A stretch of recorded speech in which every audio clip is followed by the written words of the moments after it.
Good morning, everybody. It's Pastor Strange here, and I wanted to talk to you guys for a minute about something I heard about that happened, I think, a couple weeks ago that really bothered me. So, if you haven't heard of this, Pastor Terry Jackson of Hampton, Virginia's True Vine Apostolic Church of Christ had a young woman come up to the front, whose name I don't know.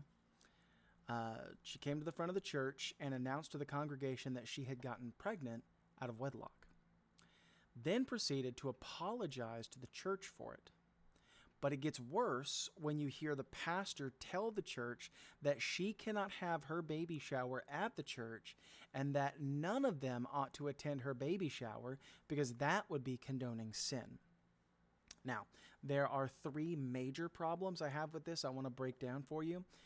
Firstly, I want to say that this woman and what she did is between her and the Lord.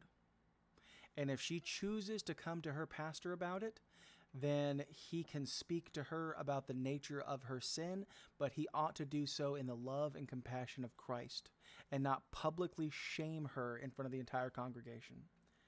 She in no way owes an apology to either the church or to its pastor. 1 John 1:9 says, if we confess our sins, he is faithful and just to forgive us our sins and to cleanse us from all unrighteousness. Only God has the authority to forgive sin.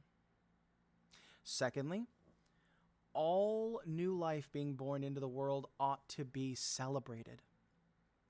Judges 11 tells the story of a man named Jephthah, who was rejected by his entire family and the tribe that he lived in because Jephthah was the son of a prostitute that his family's father had gotten pregnant. But when the Ammonites invaded Israel, God chose Jephthah to become the next judge of Israel and used him to save God's people. God isn't put off by the circumstances of our birth. All he cares about are the decisions we make in life.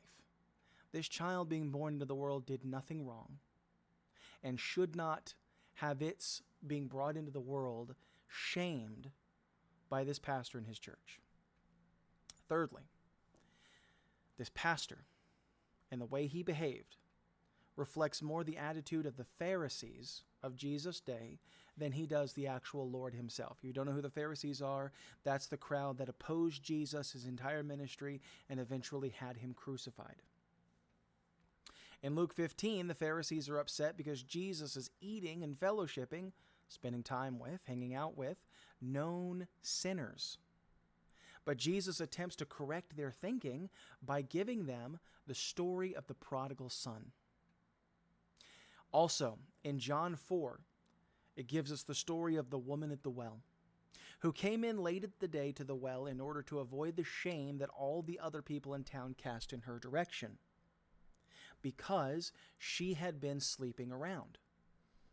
She had been having intimate relations out of wedlock.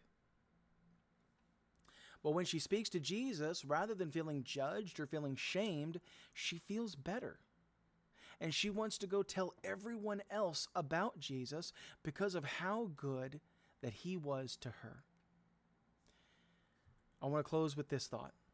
Men like this pastor are the reason that people are permanently leaving churches by the thousands. They're not leaving churches to go to a different church. They are leaving church and staying home on Sundays. And they're doing it by the thousands. And if we don't correct ourselves, then it's only going to keep getting worse. I hope we take some time and reflect on this. I hope you have a good day today, and we'll see you tomorrow.